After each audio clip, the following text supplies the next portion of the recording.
नमस्कार साथियों, स्वागत है आप सभी का आपके अपने इस YouTube चैनल पर। साथियों, यहाँ पर मैं इस वीडियो के माध्यम से आज की जो महत्वपूर्ण अपडेट्स हैं उनके बारे में जानकारी प्रोवाइड करने के लिए आया हूँ। और इन अपडेट्स के माध्यम से मैं आपको बहुत ही महत्वपूर्ण बिंदुओं पर बात करने वाला हूँ। खासकर जो पटवार वाले अभ्यर्थी हैं जिनका एग्ज़ाम शेड्यूल कल जारी हुआ था, उस एग्ज़ाम शेड्यूल को लेते हुए उसके बारे में कुछ महत्वपूर्ण डिस्कस करने वाला हूँ। एवं साथ ही साथ जो आरएस वाले अभ्यर्थी हैं एवं महत्वपूर्ण कुछ जानकारियाँ और भी मैं आपको यहाँ प्रोवाइड करने वाला हूँ। खासकर पटवार वाले अभ्यर्थी इस वीडियो को पूरा देखें, क्योंकि यहाँ पर उनके लिए बहुत ही महत्वपूर्ण जानकारी है। और यदि आप हमारे इस चैनल पर नए हैं तो चैनल को सब्सक्राइब कीजिए, साथ ही साथ बेल आइकन प्रेस करना ना भूलें दोस्तों, ताकि आगे आने वाली जो भी अपडेट्स हैं वो भी आपको मिलते रहें। साथियों, सबसे पहली अपडेट यहाँ पर आरएस वाले अभ्यर्थियों के लिए है। जिस प्रकार से आरएस भर्ती का जो इंटरव्यू है दिसंबर 7 से स्टार्ट होने थे, लेकिन हाई कोर्ट में ने इस इंटरव्यू पर रोक लगा दी।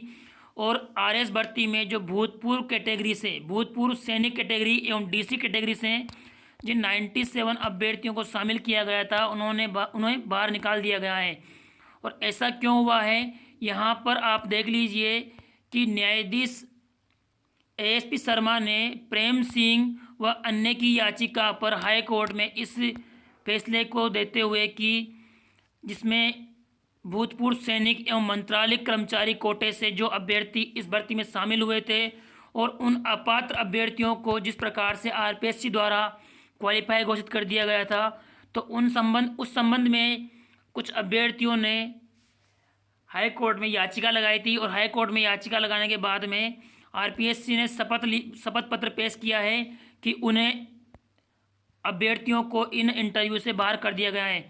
अर्थात जो 97 अभ्यर्थी थे जो कि भूतपूर्व सैनिक कोटे से एवं डीसी कोटे से इस भर्ती में शामिल हुए थे, इस प्रकार से मंत्रालयिक कर्मचारी कोटे से 78 और भूतपूर्व सैनिक कोटे से 19 अभ्यर्थी जो इस भर्ती में शामिल होने वाले थे, उन 97 अभ्यर्थियों को इंटरव्यू की सीमा से बाहर कर दिया गया है। और इस संबंध में अगला फैसला दिसंबर 16 को घोषित करना है। तो दिसंबर 16 के द्वारा या दिसंबर 16 को हाई कोर्ट के द्वारा इस संदर्भ में नया फैसला जारी किया जाएगा।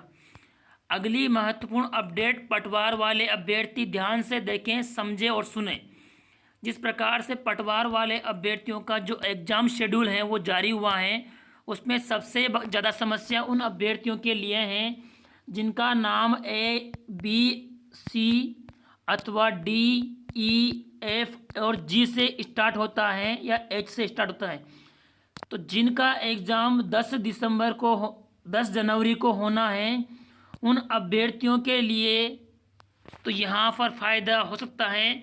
लेकिन जिन अभ्यर्थियों का एग्ज़ाम लास्ट में होना है, उन अभ्यर्थियों के लिए यहाँ पर नुकसान की बात भी है। अब फ़ायदा किन अभ्यर्थियों को होगा? जिन अभ्यर्थियों के नाम के आगे मिस्टर, मिस इस प्रकार के या श्री, श्रीमती इस प्रकार के शब्दों का प्रयोग हुआ है, उन अभ्यर्थियों को तो यहाँ पर बहुत ही बड़ा फ़ायदा मिलने वाला है। लेकिन जिन अभ्यर्थियों के आगे इस प्रकार का कोई शब्दों का प्रयोग नहीं हुआ है, उन अभ्यर्थियों को भी इस भर्ती में नुकसान उठाना पड़ेगा। तो एक ही नाम के दो अभ्यर्थियों के साथ भी अलग अलग तरीके से बर्ताव किया जाएगा। जैसे मान लीजिए कि यहाँ पर लिखा हुआ है कि अगर किसी अभ्यर्थी के नाम ने अपना नाम कुमारी, मिस,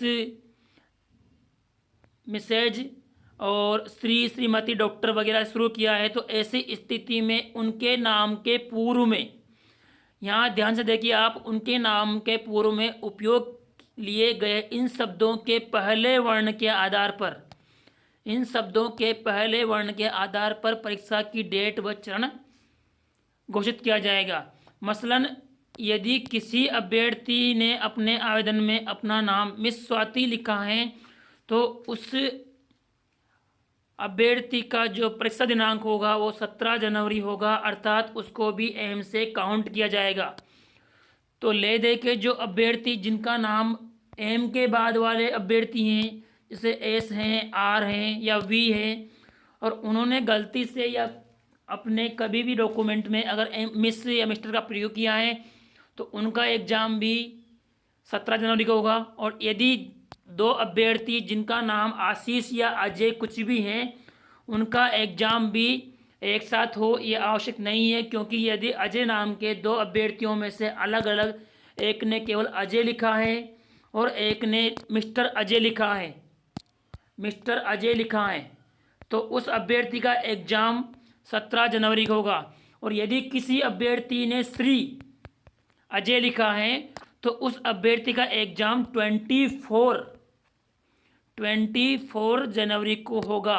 तो यहाँ पर कई सारे अभ्यर्थियों के लिए ये समस्या का सबब है कि अगर एक ही नाम वाले 2 अभ्यर्थियों का एग्ज़ाम अलग अलग डेट को होता है, तो बोर्ड ने किस आधार पर ये तय किया है कि अभ्यर्थियों का एग्ज़ाम शेड्यूल इस प्रकार रहेगा। जिस प्रकार की एलडीसी में ऐसा कुछ नहीं था कि जिसके नाम के आगे mister missus Shri Shrimati doctor ऐसा कुछ लगा है तो उसका एग्ज़ाम उस आधार पर तय होगा। लेकिन यहाँ पर सीधे तौर पर यह बात समझ में आ रही है कि पटवार भर्ती में कुछ ना कुछ उलझन तो है, और इस उलझन में किन किन अभ्यर्थियों पर क्या क्या समस्या पैदा होगी, खासकर जो अभ्यर्थी इस तैयारी को लंबे समय से कर रहे हैं और जिनकी तैयारी मजबूत है, उन अभ्यर्थियों को इस समस्या का सामना करना पड़ सकता है। तो यहाँ पर या तो आप वापस बोर्ड जाकर इस बात के संबंध में अवगत कराएं, या फिर एलडीसी का जो एग्ज़ाम शेड्यूल था उस आधार पर आप इस भर्ती के लिए भी एग्ज़ाम शेड्यूल जारी करवाएं। जैसे ही एग्ज़ाम अल्फ़ाबेट से होना है उससे कोई इशू नहीं होना चाहिए, लेकिन अल्फ़ाबेटिकल ऑर्डर में भी यहाँ पर समस्या पैदा हो रही है, जैसे मिस्टर मिस वगैरह से। तो यहाँ पर एक ही नाम के 2 अभ्यर्थियों को अलग अलग एग्ज़ाम डेट के दिन एग्ज़ाम देना होगा। जिस प्रकार से एस नाम के 2 अभ्यर्थियों का, जिसके एक के नाम के आगे मिस्टर मिसेज या डॉक्टर लगा हुआ है, तो उसका एग्ज़ाम स्टार्टिंग में होगा और उसी नाम के एक दूसरे अभ्यर्थी का एग्ज़ाम लास्ट में होगा। उसी प्रकार से ए नाम के किसी अभ्यर्थी के आगे अगर मिस्टर मिसेज श्री लगा हुआ है तो उसका एग्ज़ाम बाद में होगा, और उसके अलावा अगर नाम के आगे कुछ नहीं लगा है तो उसका एग्ज़ाम पहले होगा। तो एक ही कैटेगरी के 2 अभ्यर्थियों की समस्या का सोल्यूशन करना आपके लिए बहुत ज़रूरी है। अगली जानकारी यहाँ पर जेएन भर्ती को लेकर है। जिस प्रकार से माननीय किरोड़ीलाल जी मीणा ने जयपुर में इस बात के संदर्भ में धरना देने की चेतावनी दी थी कि एग्ज़ाम में कोताही न बरतते हुए इस चीज़ का ध्यान रखा जाए कि किसी प्रकार से पेपर लीक ना किया जाए। तो इस संदर्भ में बोर्ड ने यहाँ पर आदेश जारी किया है कि जेईएन के परिणाम से संबंधित अभी किसी प्रकार का कोई कार्य नहीं किया जाएगा जब तक कि जेएन भर्ती के संबंध में कोई कार्रवाई संपन्न नहीं होती। तो जेएन भर्ती के संबंध में ये कार्रवाई संपन्न होने के बाद ही जेएन भर्ती की आंसर की एवं परिणाम से संबंधित जानकारी प्रोवाइड की जाएगी। और इसके अलावा प्राध्यापक रसायन विज्ञान के लिए जो मूल लिस्ट हैं, जो फाइनल एग्ज़ाम परिणाम है वो जारी हो गया है। तो इस भर्ती में चयनित सभी अभ्यर्थियों को हार्दिक बधाई। और अगली जो महत्वपूर्ण अपडेट है वो सीएचओ के लिए, जिस प्रकार से बीएससी व पोस्ट बेसिक बीएससी नर्सिंग वाले अभ्यर्थी हैं उन्हें किसी प्रकार की कोई ट्रेनिंग लेने की जरूरत नहीं होगी। और इस संबंध में RUHS ने सिलेबस में 19 अलग विषयों को जोड़ा है। और अगली महत्वपूर्ण अपडेट उन अभ्यर्थियों के लिए हैं जो अभ्यर्थी दूरस्थ बीएड के लिए, जो अभ्यर्थी टीचर हैं उन्होंने दूरस्थ बीएड के लिए अप्लाई किया था, उनकी काउंसलिंग का जो कार्यक्रम है वो जारी हो चुका है। तो जो अभ्यर्थी इस परीक्षा में शामिल हुए थे वो सभी परीक्षार्थीगण अपना शेड्यूल यहाँ से जाकर देख सकते हैं, जो कि आपको इस बोर्ड की ओपन यूनिवर्सिटी की जो मूल वेबसाइट है vmou.ac.in पर जारी कर दी गई हैं।